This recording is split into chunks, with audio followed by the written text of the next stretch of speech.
Madame, Monsieur, bonsoir, bienvenue dans ce journal. Voici ce qui domine l'actualité ce soir. L'opération Grand Ménage continue. Aujourd'hui, samedi, marque la 21e édition.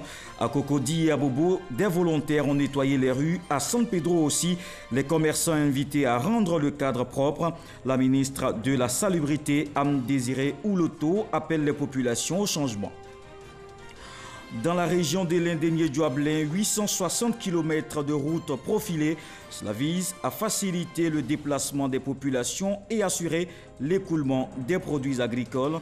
Les travaux ont été lancés hier à Abengourou. Rideau sur le Festival international du théâtre d'Abidjan.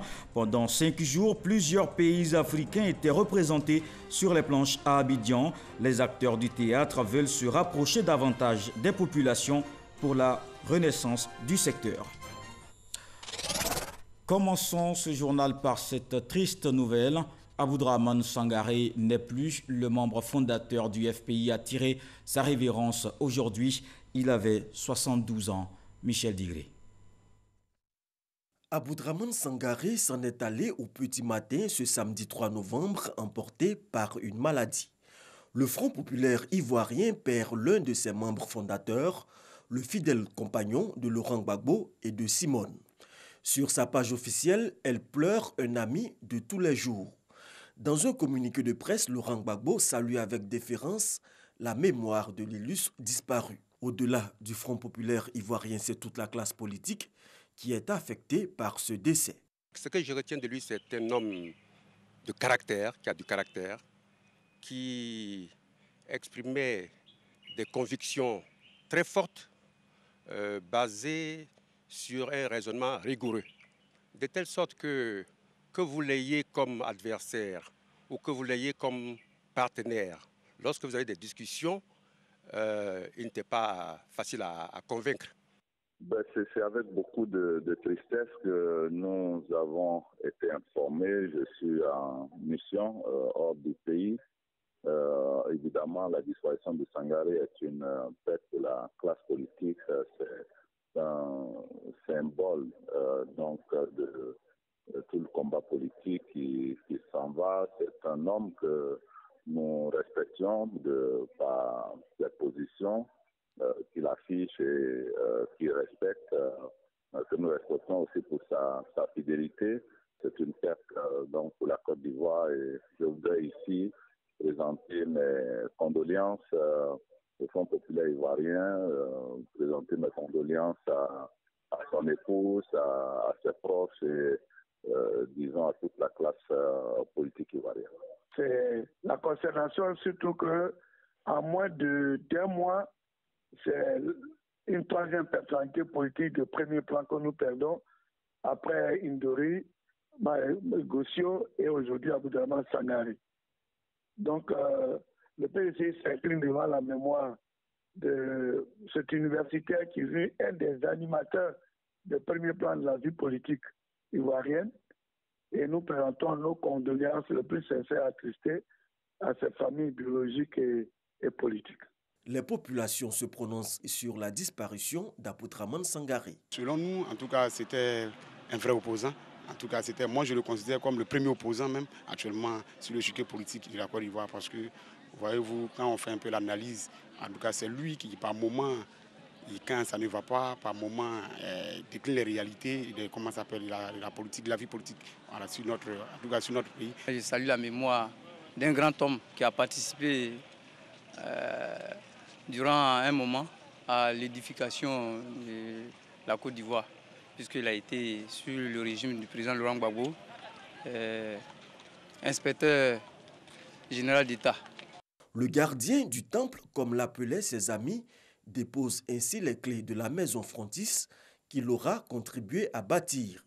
Il sort définitivement de l'arène politique à l'âge de 72 ans, dont plus d'une trentaine de militantisme au sein du Front populaire ivoirien. L'opération Grand Ménage se poursuit. Aujourd'hui, samedi, marque la 21e édition dans les communes de Cocody, Abobo. Des ONG et jeunes volontaires ont nettoyé les rues. La ministre de la Salubrité, Anne Désiré Ouloto, appelle les populations au changement. À San Pedro, les commerçants invités à rendre le marché propre et plus fréquentable. L'opération Grand Ménage a eu lieu aujourd'hui au grand marché de la cité portuaire Samkona. Nous sommes au grand marché de San Pedro. Chaque matin, Dame Ouedraogo Ramatou balaie devant son magasin avant de l'ouvrir aux clients. Je balaie, c'est pour rendre mon coin propre, pour moi-même ma santé et pour mes clients. Le coin qui est devant nous là, ça sent très fort. Si le camion rentre dedans, mais on ne peut pas s'asseoir ici. Malheureusement, peu de commerçants font comme Dame Ouedraogo Ramatou, ce qui a rendu le marché sale. L'insalubrité au grand marché de San Pedro, une préoccupation pour les autorités locales.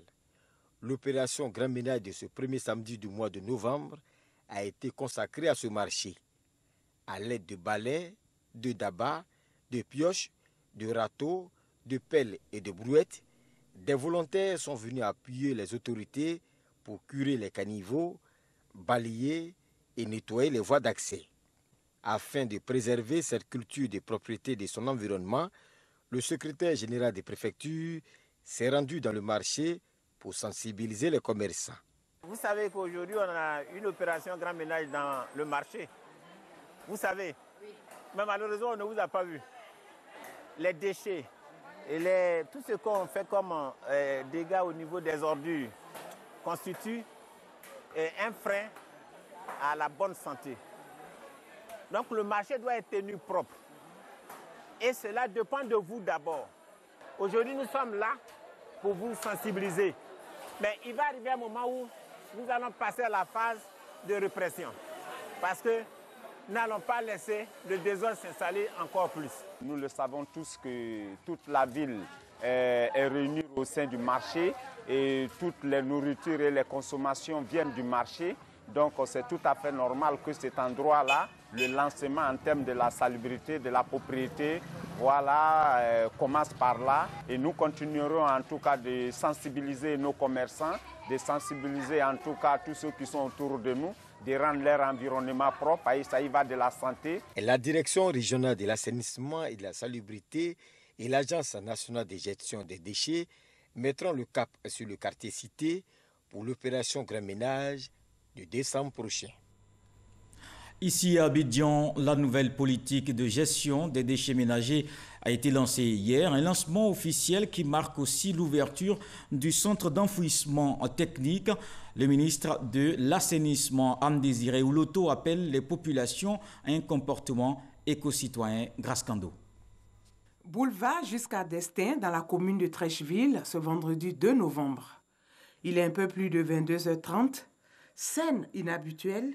Sur place, plusieurs camions de ramassage d'ordures stationnés et un personnel très actif. Ce site a été choisi pour le démarrage effectif des nouvelles prestations de propriété dans le district d'Abidjan. Il s'agit des opérations de ramassage de déchets ménagers et assimilés dans le district autonome d'Abidjan. Nous allons démarrer les opérations d'abord par les communes du sud, Marcory, de Koumassi, de Port-Boué et de Trècheville. Ce démarrage est donc progressif et il devrait s'achever au plus tard le 15 décembre. On va mettre des coffres nouveaux, on va mettre beaucoup de bacs. En cette zone, on va mettre environ de 400 bacs. Avec tout cet équipement, on va être permanemment dans le terrain, à ramasser toutes les ordures. Pour le lancement officiel de cette nouvelle politique de gestion des déchets, 90 camions sur les 450 ont été mobilisés.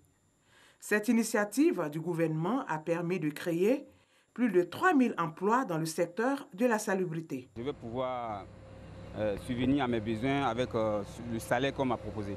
Nous allons traiter tous les déchets que nous allons trouver sur nos passages. Le projet fait partie des réformes engagées dans le secteur. Aujourd'hui, nos opérateurs ne seront plus chargés seulement de la collecte des déchets dans l'agglomération d'Abidjan. Ils se sont engagés pour une politique de propreté. comprenant donc la collecte, y compris la précollecte, comprenant également le balayage, le curage des caniveaux, etc. Et pour améliorer justement ce service public, les opérateurs et l'État de Côte d'Ivoire se sont engagés dans le cadre d'un schéma moderne qui exige la construction d'infrastructures, de centres de groupage, de centres de transfert et à terme de politiques de valorisation et d'enfouissement des ultimes. Pour rappel, le démarrage des opérations de salubrité marque également l'ouverture du centre d'enfouissement technique où seront acheminés les déchets. Centre situé à Kosiouin, à une cinquantaine de kilomètres d'Abidjan. Une nouvelle unité d'intervention vient de voir le jour. La BAC, la brigade anticriminalité, a été présentée hier. Cette unité de la police nationale va lutter contre le grand banditisme. Abou Sanogo. Elle est la dernière née des unités d'intervention de la préfecture de police d'Abidjan. La BAC, la brigade anticriminalité, vient pour assurer la sécurité des personnes et des biens sur toute l'étendue du district d'Abidjan. Elle effectuera des missions d'opération rapide sur le terrain, non seulement pour réduire considérablement le temps d'intervention de la police en cas de besoin, mais également traiter avec célérité les zones criminogènes.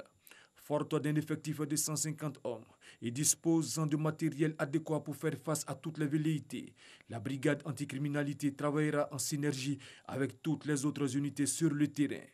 Nous allons dans un premier temps lutter contre deux phénomènes qui sont assez récurrents, les attaques au niveau des banques de jour et de nuit, les attaques de domicile dans la zone d'Angré-Château, dans la zone d'Abata, dans la zone de Bingerville, dans la zone de Port-Moué. Monsieur le chef du district, vous avez un objectif à atteindre. Et nous, à travers la direction générale de la police nationale, nous mettons ces moyens à votre disposition. Les moyens de lutte, les moyens de préserver la quiétude des populations. Le directeur général de la police nationale, Youssouf Kouyaté, a engagé cette nouvelle unité d'intervention à accentuer ses efforts dans la lutte contre la grande criminalité. La mise en place de la brigade anticriminalité ce jour vient renforcer le dispositif sécuritaire pour combattre la criminalité dans le district autonome d'Abidjan. Ainsi, je vous engage à faire preuve de professionnalisme, de probité dans l'accomplissement de vos missions. Je compte sur votre détermination pour que la brigade anticriminalité BAC de la préfecture de police d'Abidjan puisse atteindre ses résultats visés. La brigade anticriminalité a pour mission, entre autres, de lutter contre le grand banditisme, tenir des points d'ancrage dans les zones à risque déterminées par les chefs de district, participer aux missions de bouclage et d'interpellation dans les grandes opérations de la préfecture de police d'Abidjan, faire des pénétrations dans les quartiers pour combattre le sentiment d'insécurité, prévenir et lutter contre la délinquance. 860 km de routes profilées dans la région de l'Indénié-Dioablin. Cela vise à faciliter le déplacement des populations et assurer l'écoulement des produits agricoles. Les travaux ont été lancés hier à Abengourou, Mamadou Kwasi. Voici un aperçu du nouveau visage de la route reliant Abengourou à Bétier, dans la région de l'Indénié-Dioablin. Cet axe autrefois impraticable a retrouvé un meilleur visage il y a seulement quelques jours. La route là, c'était vraiment gâté, surtout les côtes là. Nous les femmes là, on se lève, on pousse les voitures pour pouvoir faire monter. Donc maintenant, dans 2 jours là, ils ont commencé à faire la route là. Franchement, ça nous plaît. Si chaque 3 mois on refaufilait, au moins c'était bon. Mais il faut des années avant de refaufiler. C'est ce qui fait que la voie est vraiment endommagée. C'est impraticable. Quand on monte dans le camion, on a peur. On ne sait pas si on va arriver.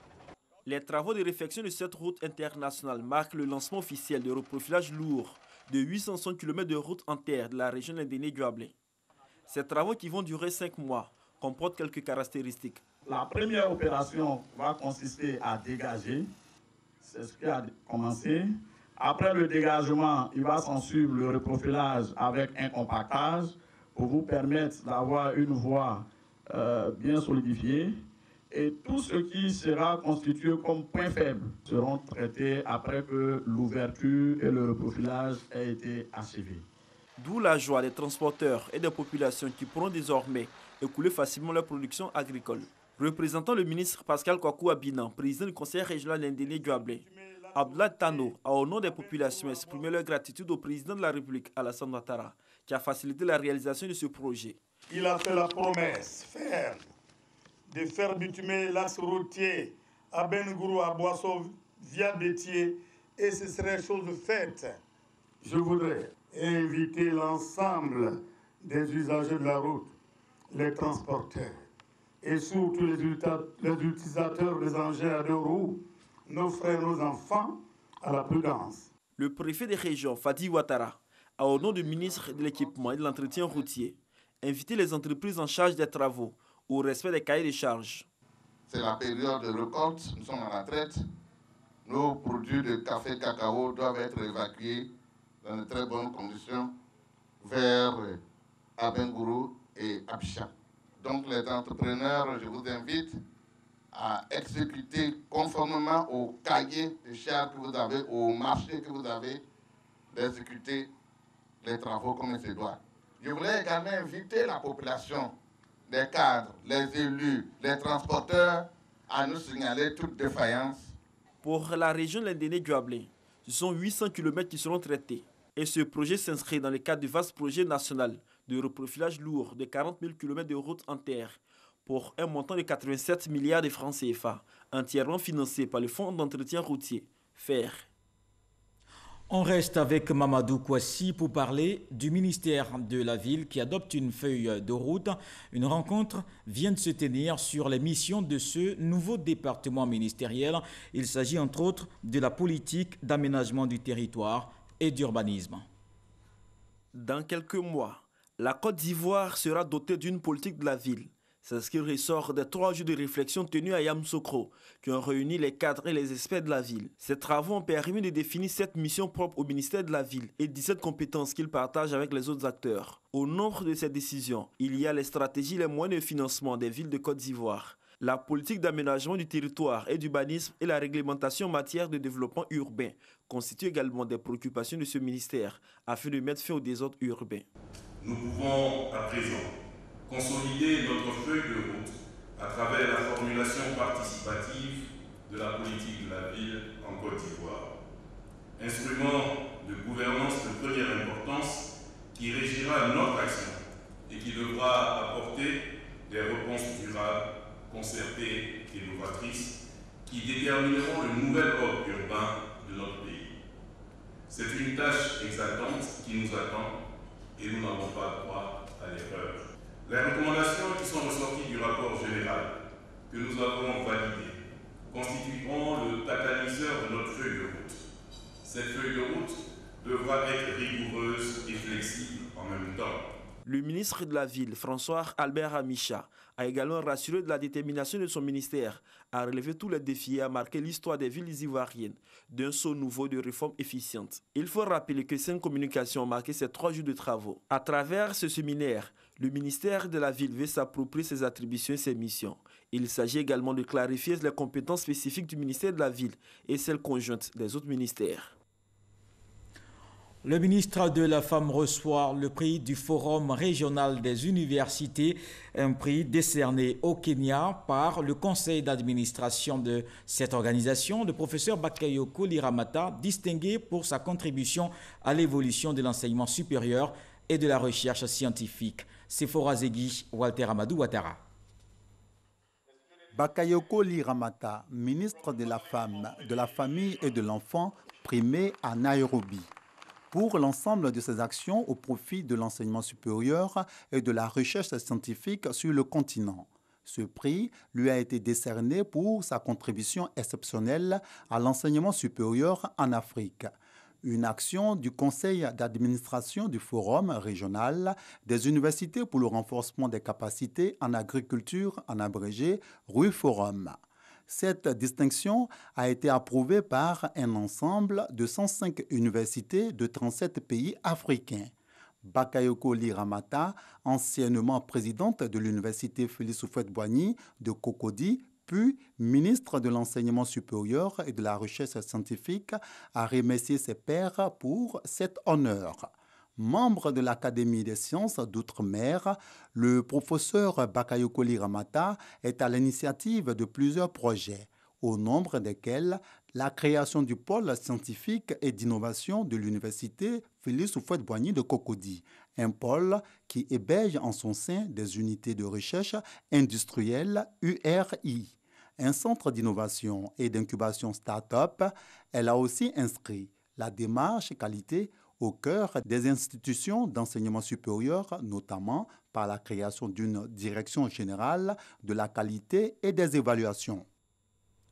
Les médias invités à s'impliquer dans la sensibilisation des populations sur les enjeux nationaux de santé, la Fédération nationale des organisations de santé a rencontré la presse et les médias. Pierre Dipomelin, Isaïe Ochona. Selon les statistiques, en 2016, 11,9% des enfants n'ont pu bénéficier d'un vaccin avant l'âge de 1 an. D'où la nécessité de multiplier les actions de sensibilisation. C'est le sens de cette rencontre d'information avec les journalistes et professionnels des médias, initiée par la FENOSI, Fédération nationale des organisations de santé de Côte d'Ivoire. Nous voulons que la FENOSI soit vraiment le creuset de toutes les ONG. Et les projets, il y en a beaucoup, sur la vaccination, sur le paludisme. La fêtière des organisations de la société civile œuvrant dans le domaine de la santé a dressé un état des lieux et sollicité l'accompagnement des médias à travers une convention qui va faciliter l'accès des ONG de santé aux médias, notamment les radios de proximité.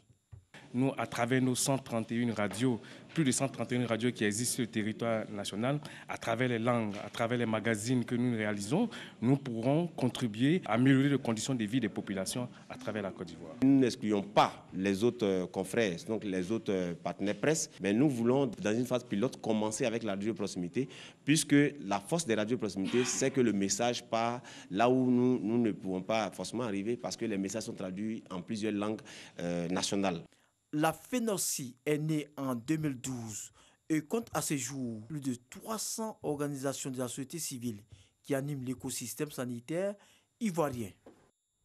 Toujours en santé, la fondation Tsunamit s'engage dans la lutte contre le cancer. Elle veut collecter des fonds pour la prise en charge des malades. Pour ce faire, la fondation a organisé un dîner gala de bienfaisance. Frédéric Oulaï, Serge Coléa. Aujourd'hui, le cancer en Côte d'Ivoire, c'est pratiquement 14 000 nouveaux cas chaque année, avec autour de 10 000 décès par an. Ces chiffres inquiétants montrent que le cancer du sein et du col de l'utérus continue de faire des victimes. Lutter ensemble pour freiner ces pathologies, c'est tout le sens de ce dîner gala de bienfaisance de la Fondation Tsunamit en action. Depuis 5 ans, le taux de diagnostic tardif a quand même baissé de 10 à 15%. Et si cette action continue dans le temps, nous espérons avoir des résultats proches de l'Europe dans les 10-15 années à venir. Plusieurs facteurs de risque sont à l'origine du développement du cancer chez les femmes, entre autres la consommation d'aliments gras, l'excès d'alcool et de tabac. Ce dîner gala de bienfaisance de la Fondation des femmes Tsunamit en action vise à mobiliser des fonds pour financer le traitement des malades. Le fléau ne peut pas être éradiqué malheureusement, mais les dispositions peuvent être prises pour l'éviter. Hygiène de vie, examen régulier à travers la mammographie ou le frottis. L'une des actions de la Fondation Femmes Tsunamit en Action a été d'aller vers ces femmes. Aller vers ces femmes à travers ce que nous avons appelé des journées roses. Parce que nous voulons voir la vie en rose et notre slogan le dit, non à la mort, oui à la vie. Partenaires religieux et financiers s'engagent à accompagner cette initiative en faveur des personnes malades. Cette maladie, de près comme de loin, a touché un membre de notre famille.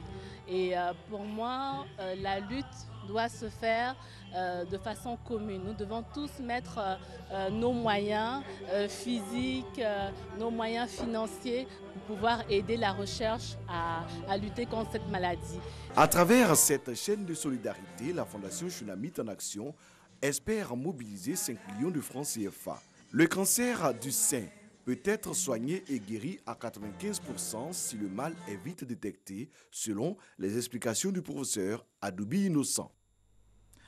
La filière anacarde se porte bien. Notre pays produit 413 000 tonnes. Cela représente 20% de la production mondiale. La Côte d'Ivoire veut accélérer la transformation locale. La question au cœur du 3e salon sur les équipements. Noël Niagno. Le conseil coton anacarde sur le grill de la presse nationale à l'initiative des patrons de presse de Côte d'Ivoire avec 2 questions majeures. Quel est l'état des lieux de la gestion des 2 filières 5 ans après la réforme? Quelle sera la particularité du CIETA, Salon international des technologies de transformation de l'anacarde édition 2018, prévu le 8, 9 et 10 novembre prochain? Sur l'identité du CIETA 2018, Dr Adama Koulibaly opte pour l'exportation des inventions locales en matière d'équipement de transformation. L'ambition de la Côte d'Ivoire n'est pas durablement compatible avec des équipements qui viennent que de l'extérieur. Nous ne voulons pas que notre succès soit un feu de paille. À savoir, donc, on installe des unités de transformation qui fonctionnent pendant 1 an, 2 ans, et puis faute de pièces de rechange, parce que ces équipements viennent de l'extérieur, faute de pièces de rechange, alors les usines ferment au bout de 2-3 ans. C'est pourquoi donc, nous voulons créer un vrai environnement de la transformation qui parle donc des équipementiers locaux et qui sont appuyés par le centre de technologie de Yamoussoukro. Sur l'état des lieux des 2 filières, les acquis sont notables 5 ans après la réforme. La Côte d'Ivoire occupe le 4e rang des producteurs de coton en Afrique avec un gain de productivité de plus d'1 tonne à l'hectare. Le volume de production est passé de 413 205 tonnes en 2017-2018 contre 360 000 tonnes en 2007-2017. S'agissant de l'anacarde, la Côte d'Ivoire pèse 20% de la production mondiale. Mieux, la politique de transformation prend son envol avec le prêt de la Banque mondiale. Dans notre agenda, nous avons enregistré 24 intentions d'investissement, dont 8 sur la plateforme de Korogo. L'ensemble des 24 intentions d'investissement représente 366 000 tonnes de noix brutes à transformer. Résultat de fin de parcours, les filières se portent mieux avec elles. Le conseil coton anacarde. Le Festival international de théâtre d'Abidjan a pris fin aujourd'hui. Les amoureux des planches de plusieurs pays africains étaient présents. Les acteurs du théâtre veulent se rapprocher davantage des populations. Franco Quadio. Dans les rues de Trècheville, un spectacle à grandeur nature. La 8e édition du Festival international du théâtre d'Abidjan a ouvert ses portes. Une édition marquée par une approche didactique, partie du constat de l'inexpérience de la majorité des troupes théâtrales locales. Nous avons souvent des compagnies qui ne sont pas vraiment structurées, ne savent pas comment coordonner les choses. Donc le FITA a réfléchi là-dessus. Donc nous avons fait venir des partenaires, des formateurs pour former la jeunesse et les jeunes compagnies.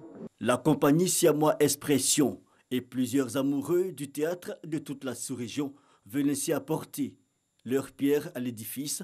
Les difficultés du théâtre en Afrique sont les mêmes. Le théâtre aujourd'hui se porte comme dans tous les pays où il y a le délaissement étatique, donc ça fait que ça souffre en Guinée un peu, mais on tient debout. Parce qu'au Bénin, à un moment donné, il y a eu un vide entre l'ancienne génération et la nouvelle. Et de plus en plus, la nouvelle génération en ce moment essaye, vaille que vaille, de faire porter ce théâtre vers les populations. Les récits classiques, c'est bien, mais se rapprocher davantage des préoccupations des populations, c'est encore mieux. Une démarche empruntée et vulgarisée par acteurs et participants. Le théâtre ne se met pas. C'est la jeune génération qui est tellement pressée. C'est parce que les gens sont tellement stressés qu'ils ne veulent plus s'asseoir dans une salle, écouter des textes émotionnels. Donc quand c'est comme ça, c'est difficile. Donc c'est juste ajouter un peu de grain d'humour pour que cette population-là, ce public-là qui vient nous regarder, se ressente dedans. Le théâtre, le conte, les arts de la scène donc de plus en plus sur le retour, de bon augure pour les prochaines échéances. Et la nourriture ? Sport Football Halali prend une option sur une 9e victoire en Ligue des champions d'Afrique. Le club égyptien a battu l'Espérance de Tunis 3-1 en finale à l'aller hier. Le match retour aura lieu à Tunis. Dans le reste de l'actualité aux États-Unis, Stacey Abrams, candidate démocrate au poste de gouverneur de la Géorgie. Si elle est élue, elle sera la première femme noire gouverneur. Le vote aura lieu le 6 novembre. Stacey Abrams est soutenue par Barack Obama. Donald Trump, lui, sera dimanche sur place pour soutenir Brian Kemp. C'est la fin de ce journal. Merci de l'avoir suivi. Je vous retrouve demain avec beaucoup de plaisir. Bonsoir.